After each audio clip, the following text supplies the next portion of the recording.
Oke, baik. Ini kami untuk membuktikan bahwa di dalam kandungan white coffee luwak bisa membuat api semakin besar. Untuk itu bukan kami berniat untuk menjatuhkan sebuah produk, tapi untuk mengetahui. Nah, kopi yang kita masuk adalah ini.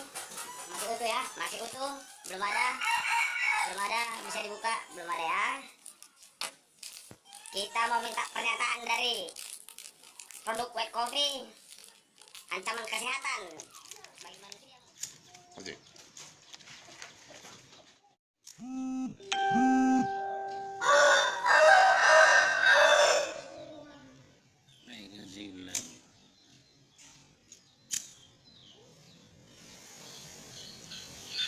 Wow!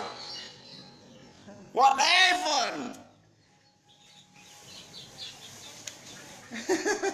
Apa yang terjadi dengan luwak kopi, saudara-saudara?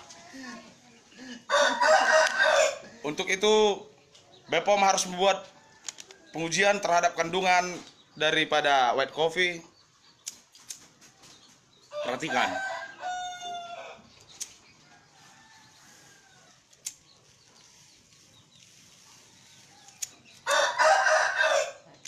Habis, saudara-saudara.